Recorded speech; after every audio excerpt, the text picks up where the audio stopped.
Hello. Greetings and praise the Lord. और आप सभी को शुभकामनाएं और परमेश्वर की स्तुति हो। This series is a new series of lessons. और ये जो हम सीरीज करने जा रहे हैं, ये नई शिक्षाओं के बातों को हम इस सीरीज में देखने वाले हैं। They are 7 lessons for victorious Christian living. और ये जो शिक्षा है वो हमारे का जो मसीह जीवन के जयवंत जीवन को हम देखने जा रहे हैं। Yeah. So we have the first lesson called obedience. और जो हमारा पहला जो उस शिक्षाओं में से पहली जो शिक्षा है वो कि आज्ञा पालन की विषय में है। So when we think about or hear about obedience, immediately our attention to most of us will go to 1 Samuel chapter 15 verse 22. और जब कभी हम आज्ञा पालन के विषय में बात करते हैं तब हमारा ध्यान जो है पहला शमूएल 15वां अध्याय और 20वें पद की ओर हमारा ध्यान आकर्षित होता है। We use this verse very often when we talk about obedience. और हम कई बार जब आज्ञा पालन के विषय में बात करते हैं तो इस वचन को लेकर हम कई बार इस वचन के साथ बात करते हैं। Those days in the Old Testament, we know that we have the prophets speaking to the people of Israel, hearing from God. और हम देखते हैं कि उन दिनों में जो कि शमूएल नबी परमेश्वर की ओर से सुनकर परमेश्वर के वचनों को सुनकर इजरायली मंडली तक उन वचनों को परमेश्वर के वचनों को पहुंचाते थे। So one of the greatest prophets was Samuel, the first one actually. और जो कि हम जानते हैं कि जो बहुत महान नबियों में से एक जो कि परमेश्वर के शमूएल भविष्यवक्ता उनमें से एक थे। Samuel had told King Saul, the first king, और to do something.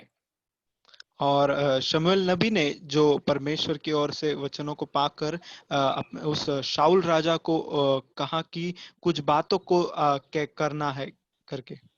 When Saul had won the victory, he did not follow the instructions of Samuel. और जब शाऊल राजा युद्ध को जीत लेता है तब उसके बाद जो है शमूएल की बताई हुई बातों को वह नहीं मानता है। नहीं माना है. So Saul finally did an act which was disobedience to God. और जो शाऊल राजा जो है उसके इस कार्य को जो है हम परमेश्वर के विरुद्ध आज्ञा पालन न किया या उसने परमेश्वर की आज्ञा को टाल दिया। So that is why in verse 22 we read, "Has the Lord as great delight in burnt offerings and sacrifices as in obeying the voice of the Lord?" तब हम पढ़ते हैं 22वें पद में, उसमें कहा गया है, क्या यहोवा होम बलियों और मेल बलियों से उतना प्रसन्न होता है जितना कि अपनी बात के माने जाने से प्रसन्न होता है। Behold, to obey is better than sacrifice, and to heed than the fat of rams. और कहता है कि सुन, मानना तो बलि चढ़ाने से और कान लगाना मेढ़ों की चर्बी से उत्तम है। आमीन। So, although Saul offered a lot of sacrifices to God, और जो कि हम देखने पाते हैं कि शाऊल ने जो है बहुत सारी बलियों को परमेश्वर के सम्मुख चढ़ाना चाहा, it was not according to the word of God or the command of God. और ये परमेश्वर के वचनों या परमेश्वर की व्यवस्था के अनुसार नहीं था। So the comparison you can see very clearly. One side there were sacrifices which pleased the Lord were done by Saul, और हम देख पाते हैं कि जो कि इन बातों में दो बातें देख पाते हैं कि जो शाऊल ने परमेश्वर के सम्मुख जो बलि चढ़ाई वो परमेश्वर को ग्रहण योग्य नहीं थी। but because it was not done according to the command of God, it was not pleasing God. और जो कि शाऊल राजा ने जो बलि चढ़ाई वो परमेश्वर के वचनों के अनुसार नहीं थी या विधियों के अनुसार नहीं थी, जो परमेश्वर को बलियों के द्वारा परमेश्वर प्रसन्न नहीं था। So when we live as Christians, और जब हम मसीह जीवन जी रहे होते हैं as believers in the Lord, और जब हम विश्वासी जीवन जी रहे होते हैं, after having gone through the basic experiences in our life, और जब हम बुनियादी अनुभवों से जब हम होकर गुजर कर हम जब आगे बढ़ते हैं मसीह जीवन में, maybe we have repented from sins, confessed our sins, and became the children of God, number one. और जो कि हम अपने पापों से अपने मनों को फिरा लेते हैं, पश्चाताप करते हैं और प्रभु यीशु के लहू से हम धुल जाते हैं और परमेश्वर के सम्मुख आते हैं। And then we got baptized in the water. और दूसरी बात जो है कि हम पानी में बपतिस्मा लेते हैं। Then we are filled with the Holy Spirit. और तीसरी बात यह है कि हम परमेश्वर की पवित्र आत्मा से भरपूर हो जाते हैं। We are advised to read the word and obey the word. Sorry. We are advised to read the word and obey the word. और हम आपको सलाह देते हैं कि आप उन वचनों को आप ध्यान देकर समझे और पढ़े। So after going through all the experiences, sometimes we face a lot of failures in our life. और उन बुनियादी अनुभवों के बाद जब हम अपने विश्वासी जीवन में बढ़ते हैं, तब हम काफी हार का या हम काफी दुख का सामना करते हैं। Sometimes we think, oh, God promised all the blessings, all the healings, all the provisions, but nothing is happening, we may say. और हम देखने पाते हैं कि परमेश्वर ने तो वचनों में काफी सारे वायदों को किया है, काफी सारी चंगाई आशीषों को हमारे जीवन के लिए प्रयोजन किया है, और लेकिन ये कुछ हमारे साथ वैसा नहीं हो पाता। So that's the time we question God. और उस समय में हम परमेश्वर से प्रश्न करने लगते हैं। In this account, we see because it was delayed, the coming of Samuel the prophet was delayed, Saul disobeyed the word.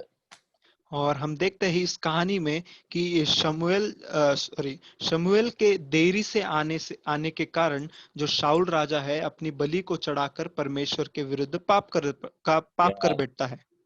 So just because blessings are delayed, we cannot attempt many things according to our desires. और कई बार ऐसा होता है कि हमारी आशीषें जो है देरी से आने के कारण हम अपनी आशीषों को नहीं प्राप्त कर पाते हैं या हासिल नहीं कर पाते या निराश होते हैं। Yeah, sometime when certain things are to be done in a hurry, we disobey the word of God. और कई बार हम उतावलेपन में आकर कई बार अपनी इच्छा के अनुसार कई बातों को करना चाहते हैं और उसकी वजह से हम परमेश्वर के वचनों को नहीं मानते हैं या उसकी आज्ञा का पालन नहीं करते। When we disobey the word of God, we cannot expect the blessings according to his word. और जब हम परमेश्वर के वचनों का अनादर करते हैं या उसकी आज्ञाओं का पालन नहीं करते तो हमें उस आशीष का हम हिस्सेदार नहीं बन सकते। There are many references in the Bible with the word obedience. और बाइबल में जो है कई प्रकार की संदर्भ को दिया गया है कि आज्ञा पालन के बारे में। So, but we are going to focus only few of them. और हम उनमें से कुछ चुनिंदा वचनों को हम देखने जा रहे हैं। In 1 Peter chapter 3 verse 1, और जो कि पहला पत्रस 3 अध्याय उसके पहले वचन में इस प्रकार कहता है। here there are two words. One is the word submission and another word obey. Two words are used here in the first verse. और इन वचनों में जो कि है दो बातों को दर्शाया गया है, एक समर्पण अधीन होना और वचनों को मानना। We will come to the word submission later. और मैं उस शब्द के जो अधीन रहना या अपने आप को समर्पित करना इस शब्द के और बाद में आऊंगा। But we'll focus on the word obey. और लेकिन मैं उस वचन की ओर आऊंगा कि आज्ञा पालन करना या वचन को मानना। Wives, likewise, be submissive to your own husbands. और जैसा कि हम देखते हैं कि जो पत्नी है अपने पति के अधीन रहे। That even if some husbands do not obey the word, और इसलिए कि यदि इनमें से कोई जो जो वचन को न मानता हो, they may, without a word, be won by the conduct of their wives. और फिर भी तो भी तुम भय के सहित पवित्र चाल चलन को देखकर वचन के अपने अपनी पति के चाल चलन के द्वारा खींच जाए। So there's a separate topic on it, how a wife can win a husband who may not be obeying the word of God. और ये काफी अलग विषय है, लेकिन मैं आपको समझाना चाहता हूँ कि जो कि यदि पत्नी मसीह में है और यदि पति परमेश्वर के वचनों के अधीन न हो, So there are people who are not obeying the word in entangled in our own life circle. और हम देखने पाते हैं कि कई हमारे इर्द गिर्द जो है हमारे जीवन भर में हम ऐसे कई लोगों को देखने पाते हैं जो परमेश्वर के वचनों को नहीं मानते हैं। Yeah, so in verse 17 of chapter 4 in First Peter, और जो कि हम देखते हैं पहला पत्रस 4 अध्याय 17वें पद में इस प्रकार कहा गया है। so it clearly says, for the time has come for judgment to begin at the house of God. और क्योंकि वह समय आ पहुंचा है कि पहले परमेश्वर के लोगों का न्याय किया जाए। If it begins with us first, what और will be जबकि the न्याय का आरंभ हमसे ही होगा, what will be the end of those who do not obey the gospel of God? तो उनका क्या अंत होगा जो परमेश्वर के सुसमाचार को नहीं मानते। So there are many who are not here obeying the gospel, though they have heard the gospel. और ऐसे बहुत सारे हैं जो परमेश्वर के वचनों को या उस सुसमाचार को अब तक ग्रहण नहीं किए हैं। So we need to be very careful in reading the word of God and obeying the word of God. और हमें काफी सतर्क और जागरूक रहना है जबकि हम परमेश्वर के वचनों को पढ़ते हैं और परमेश्वर की बातों को मानते हैं। In the other lesson, I'm going to share with you many different aspects in which we need to obey the word of God. और मैं अपने अगली शिक्षा में इस बात का उल्लेख करूंगा जो कि परमेश्वर के वचनों को आज्ञा पालन करना या किस प्रकार हमें उस बातों को मानना है। But in this, our whole focus is that the word obedience और should be very much sunk or be inside our heart. और इस शिक्षा में जो कि है मैं आपसे इस बात पर जो आज्ञा पालन करना जो कि मानना वचन को मानना इस शब्द की ओर मैं आपके हृदय की ओर अपने उस वचन को थमाना चाहता हूँ या आपके हृदय में उसे गढ़ाना चाहता हूँ। If you really seek or want to find blessings in your family life, और यदि आप अपने पारिवारिक जीवन में अब परमेश्वर के आशीष को पाना चाहते हैं, then you have to hear the 7 lessons on setting our priorities right.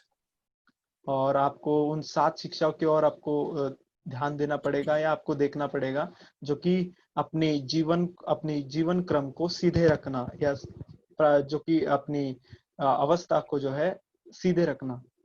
Or setting priorities means our relationship with, yeah, okay, to right in order according to the word. और परमेश्वर के वचनों के अनुसार जो है हमारी प्राथमिकताओं को जो है हमारी आवश्यकताओं को है उस प्रकार से रचना। We need to be handling our time, energy, money for the sake of the kingdom of God according to the instructions given in the word of God. और जो कि हम परमेश्वर के राज्य के लिए परमेश्वर के वचनों के अनुसार हमें अपने पैसे को, हमारे समय को, हमारी सामर्थ्य को जो है उसके समय अनुसार उसका उपयोग करना है। Sometimes it is admonished in our word that how we need to have a submissive or obedience to our masters. और कई बार हम इस वो शब्द को लेकर कई बार अचंभित हो जाए या कई बार हम संदेह करते अपने आप से कि हम किस प्रकार उस प्राचीनों के अधीन रहे या जो किसी के अधीन रहना कि किस प्रकार हम अधीन रहे। Hebrews 13:17 says like this. और इब्रानियों 13 के 17 पद में इस प्रकार कहता है, obey those who rule over you and be submissive. और इस प्रकार कहता है कि अपने अगुओं की आज्ञा मानो और उनके अधीन रहो, क्योंकि वे अधीन रहो. Yeah, but this refers to two areas. One is in the world outside, और ये दो बातों की पुष्टता करता है कि एक जग जो कि जग में है, संसार में है, उस बातों के लिए. the other is within the house of God.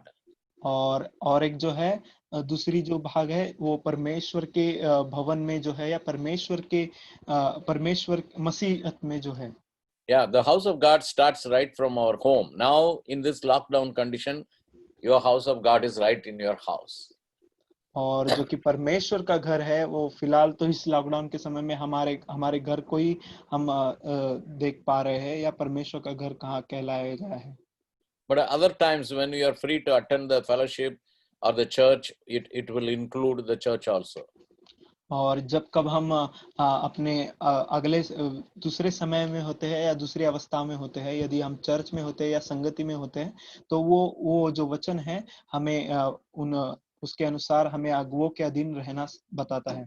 So obey those who rule over you and be submissive when it says, और अपने अगुओं की आज्ञा मानो और उनके अधीन रहो, जो इस पद को कहा गया है. for they watch out for your souls. क्योंकि वे उनके समान तुम्हारे प्राणों के लिए जागते रहते हैं. So very much our parents, if they are saved within the house of God, और आप यदि बचा लिए गए हैं तो आपके लिए वे जागते रहते हैं. and no, it may refer to our parents if we are within the house of God. I mean, if they are saved and they are in the house of God, in house. और यदि हम बचा लिए गए हैं तो ये जो जिम्मेवारी है उन लोगों के ऊपर होती है जो परमेश्वर के घर में होते हैं या अपने अगुवे होते हैं. And in the house, in our own house, और हमारे स्वयं घर में, if our parents are saved, और हमारे माता पिता, यदि हमारे जो माता पिता है यदि वे बचा लिए गए हो, then we need to obey them too. और हमें हमारे माता पिताओं का भी आज्ञा पालन करना है. Yeah, that's why I said in this lockdown condition, our parents become authorities over our soul. और मैं इसीलिए कहता हूँ कि इस लॉकडाउन के समय में हमारे माता पिता जो है हमारी प्राणों की रक्षा करते हैं, या हमारे प्राणों के ऊपर उनके अधीन हमें रहना है. But in the world, when you see, our authorities in government are supposed to take care of us, right? और जबकि हम जग की ओर देखते हैं, संसार की ओर देखते हैं, तो हमारे ऊपर जो है परमेश्वर ने शासन रखा है या गवर्नमेंट को रखा है जो कि हम पर राज्य करे. But the government is supposed to look after us, those who are in authority. और जो कि अधिकार में है, जो शासन जो अधिकार में है, वो हमारी देखभाल करता है या हमारे पीछे हमारी बातों को देखता है. But they are not taking care of us. और वे हमारी देखभाल नहीं करते हैं. Christians are persecuted all over India. और आप देख सकते हैं कि जो मसीह है, जो प्रभु यीशु के मसीह जो है, वे सताए जाते हैं पूरे भारतवर्ष में. So there is no freedom of worship. और यहाँ पर आराधना की जो है फ्रीडम नहीं है या स्वतंत्रता नहीं है. They may say, do not follow Christ. और वे कहते हैं कि आप यीशु मसीह के पीछे मत चलिए. And do not take baptism. और आप बपतिस्मा न ले. Do not come together to worship. और आप एकत्रित ना हुए परमेश्वर की आराधना करने के लिए. So we do not obey them. और हमें उनकी आज्ञाओं को नहीं मानना है. Our obedience is in the Lord. और हमारा जो आज्ञा पालन है, हमारा जो अधीन रहना है, वो परमेश्वर में है. So when we talk about obedience, even within the house, suppose the parents are not saved. और यदि मैं आज्ञा पालन के विषय में कहता हूँ, तो यदि माता पिता भी यदि वे बचाए नहीं गए हैं, but they have rule over us. How? Yeah. लेकिन वे उनका अधिकार हम पर है। If we are working people without giving money to the house, how can we eat? और यदि हम काम करने वाले व्यक्ति है, तो यदि हम अपनी जमा पूंजी को या हमारे पगार को जो है, यदि हम अपने परिवार को न दे, तो हम किस प्रकार खाने पाएंगे? If we are students, we are supposed to be studying, and without studying, if we roam around, no, we have to study. और यदि हम विद्यार्थी है, यदि हम सीख रहे हैं, शिक्षा ले रहे हैं, तो यदि हम शिक्षा नहीं लेंगे, तो हमें यदि हम ऐसे ही घूमते रहे, तो उसका अर्थ कुछ भी नहीं है। If they say you have to come home by 9 o'clock in the night, we should obey that rule, even though they are not saved. और यदि वे कहते हैं कि आपको 9 बजे तक आपको घर में आना है, यदि वे बचाए गए नहीं हैं या विश्वासी नहीं है, फिर भी आपको उनकी आज्ञाओं का मानना है। But as far as your soul is concerned, if you have to obey God in water baptism, or if your word of God or church demands something, if it is within these rules, but at the same time you will have freedom to do or obey those commandments. और जबकि यदि आपकी कलीसिया या आपके अगुए जो है, आपके जो प्राणों की रक्षा करते हैं, यदि वे आपसे कुछ बातों के लिए कहते हैं, तो आपको उस बातों के लिए स्वतंत्रता मिलेगी, और इस बात के लिए कि आप उनके अधीन रहे। That's why we see in chapter 6 of Ephesians, और इसीलिए हम इफिसियों के 6वें अध्याय में देखने पाते हैं। Ephesians 6:1 says, "Children, obey your parents in the Lord, for this is right." और इस प्रकार कहता है कि हे बालकों, तुम अपने माता पिता के अधीन रहो। So it's clearly said, obey your parents, but in the Lord. और इस प्रकार कहता है कि हे बालकों, प्रभु में अपने माता पिता के आज्ञाकारी बनो, क्योंकि यह उचित है। And it says in verse 2, honor your father and mother, which is the first commandment with promise, that it may be और well with you and you may live long on earth. Verse 3 too. और वचन 2 और 3 में इस प्रकार कहता है कि अपनी माता और पिता का आदर कर, यह पहली आज्ञा है, जिसके साथ प्रतिज्ञा भी है कि तेरा भला हो और तू धरती पर बहुत दिन जीवित रहे। आमीन। So in verse 5 we read, bond servants, be obedient to those who are your masters according to the flesh, with fear and trembling, in sincerity of heart as to Christ. और हम वचन 5 में इस प्रकार पढ़ते हैं कि हे दासो, जो लोग इस संसार में तुम्हारे स्वामी हैं, अपने मन की सिधाई से डरते और कांपते हुए, जैसे मसीह के, वैसे ही उनकी भी आज्ञा मानो। I have been working in a company for many years. और मैं भी कई सालों पहले कुछ समय किसी कंपनी में काम करता था। I've been involved in the ministry quite a lot. और मैं जो कि सेवकाई में बहुत सारी बातों को सहभाग किया हूँ। But 9 to 5, I'll be present in the office. और जो कि 9 से 5 जो है दिन के, उस समय में ऑफिस में रहा करता था। Yeah, so during that time, I will not be attending to other things, although occasionally some phone calls will come, but my boss used to permit me. और जो कि है 9 के 5 के बीच में मैं कहीं किसी और बात के लिए बाहर नहीं जाता था, ऑफिस के बाहर नहीं, अपने दफ्तर के बाहर नहीं जाता था। और यदि मुझे किसी बात के लिए यदि मैं इच्छा रखूं और यदि बॉस से कहूं, तो मुझे भेज देते थे। Yeah, but as far as what are all required by the company, I will do everything. और जिस प्रकार मेरे कंपनी दफ्तर में जो कि है, अब मेरे रिकॉर्ड्स है, उन सभी को आप देख सकते हैं कि मैं अपने समय को योग्य रीति से वहां बिता पाया, समय दे पाया। But in the company, suddenly if they tell me, give some money for an worship, I mean, which is not in the Lord, but outside, if they और ask me यदि to give company money, और यदि मेरे company वाले जो है, यदि वे विश्वास में न हो, और वे यदि मुझे आराधना के लिए या किसी बातों के लिए, सेवा के लिए यदि पैसा दे रहे हो, No. See, I didn't want to use that. Yeah. Some festivals of other religion come in the company.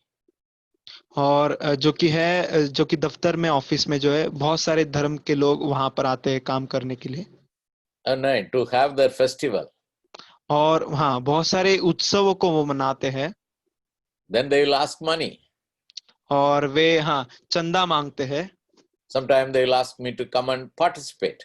और वे कई बार मुझे कहते थे कि आप आकर हमारे बीच शामिल हो जाए No, I obey only in the Lord. और लेकिन मैं इन बातों के लिए ना कर देता था क्योंकि मैं परमेश्वर के अधीन था और परमेश्वर की बातों को मानता था Because how much I am sincere in doing the work, knowing that Christ is watching over me, और मैं अपने पूरे विश्वास योग्यता से उन बातों को करता था क्योंकि मुझे ध्यान था कि परमेश्वर मेरी ओर अपनी आंखें गड़े हुए हैं या लगाए हुए हैं so also same Christ is watching over me, whether I am disobeying his word and going after other worship. और वही परमेश्वर प्रभु यीशु मसीह जो है अपनी आंखों को मेरे ऊपर नित्य लगाए हुए है यदि मैं किसी और आराधना में होकर शामिल होकर उसकी आज्ञाओं को तोड़ूं तो So that's why in the next few verses, you see, not with eye service as men pleasers, but as bond servants of Christ, doing the will of God from the heart. और वचन 6 में इस प्रकार कहता है कि मनुष्य को प्रसन्न करने वाले के समान दिखाने के लिए सेवा न करो पर मसीह के दासों के समान मन से परमेश्वर की इच्छा पर चलो yes. And doing good will service as to the Lord and not unto man. और जो Verse कि 7. हाँ और उस सेवा को मनुष्य को नहीं परंतु प्रभु की जानकर सच्चे हृदय से करो Knowing that whatever good anyone does, he will receive the same from the Lord. और आप इन बातों को जानते हुए कि जो कोई जैसा अच्छा काम करेगा चाहे दास हो या चाहे स्वतंत्र प्रभु से वैसा ही पाएगा So that is how we receive the reward in our working places. और इसी प्रकार हम अपने दफ्तर के समयों में या अपने कंपनी के जगह पर अपने भेंट को या अपने आशीषों को पाते हैं So I told you, obedience, goes along with submission sometimes. और जो आज्ञा पालन है अपने आप को जो है अधीनता के अनुसार उन बातों को ले आता है In fact, if we have a attitude of submission, then only we will be able to be obedient unto God. और यदि हम अपने हमारे भीतर जो हमारे हृदय में यदि हम सच्चाई से अपने आप को समर्पित रहकर विश्वास योग्य होकर यदि उन बातों को आज्ञा का पालन करें तभी ही हम जाकर परमेश्वर के सम्मुख एक अच्छे आज्ञाकारी बनने पाएंगे So we read in Ephesians 5:21. और हम इफिसियों के 5वें अध्याय 21वें पद को पढ़ते हैं It's a general statement saying submitting to one another in the fear of God.